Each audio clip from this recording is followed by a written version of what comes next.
All right. So we're going to read two stories, and we're looking who's the character, what's the plot, what's the moral in the proverb. All right. So here we go. Here's our first story. Our first story is The Lion and the Mouse. One day, a great lion lay asleep in the sunshine. A little mouse ran across his paw and wakened him, or woke him up. I don't like the way they wrote that. The great lion was just going to eat him up when the little mouse cried, "Oh, please let me go, sir. Someday I may help you."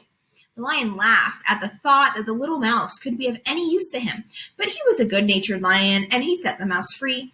Not long after, the lion was caught in a net. He tugged and pulled with all his might, but the ropes were too strong.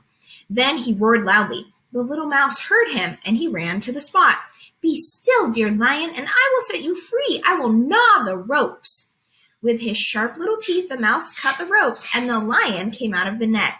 "You laughed at me once," said the mouse. "You thought I was too little to do you a good turn. But see, you owe your life to a poor little mouse."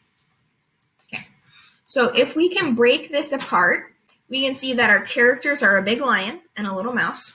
What did they do? The lion lets the mouse free, and later the mouse saves the lion from a net. So there's a couple possible morals or proverbs. So what does the lion learn? He learns that if you give someone a chance, even someone small, they can have a big impact in your life. So another way of saying that is even small acts of kindness have a big impact. You could also say, don't judge a book by its cover. Just because the mouse looked small, he ended up doing something way bigger than its size. Okay, the next one that we're going to look at is The Bear and the Travelers. Two travelers were on the road together when a bear suddenly appeared on the scene. Before he observed them, one made for a tree on the other side of the road and climbed up into the branches and hid there. The other was not so nimble, that means not as fast or as athletic. So the other was not so nimble as his companion, and as he could not escape, he threw himself onto the ground and pretended to be dead. Honey, can you wait a minute? Mama's teaching. Just a minute. The bear came up and sniffed all around him, but he kept perfectly still and held his breath. For they say that a bear will not touch a dead body. The bear took him for a corpse and went away. When the coast was clear, the traveler in the tree came down and asked the other what it was the bear had whispered to him when he put his mouth to his ear. The other replied, "He told me never again to travel with a friend who deserts you at the first sight of danger." Snap. Okay.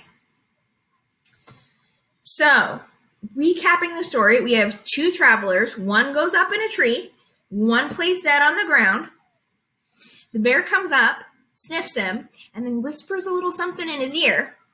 And the guy in the tree was like, "What did the bear say to you?" And the guy on the ground was like, "The bear said you're a sucky person." Okay, like not in so many words. No, what he said.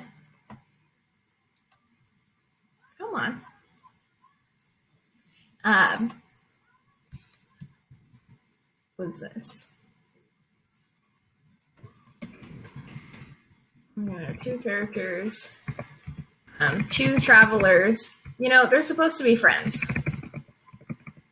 What happens? One climbs a tree and leaves the other as bear food.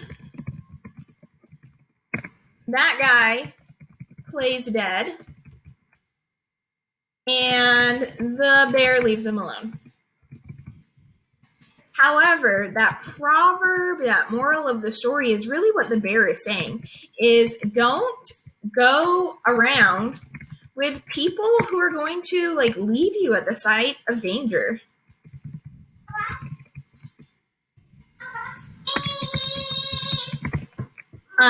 And these people are traveling, but this can be applied to life and friendship. So don't have friends who are going to lead you into danger, who are going to leave you in the lurch, who do not actually have your best interest at heart.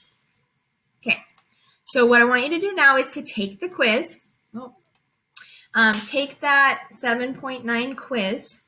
And let me know if you're done or if you have any issues, questions, let me know.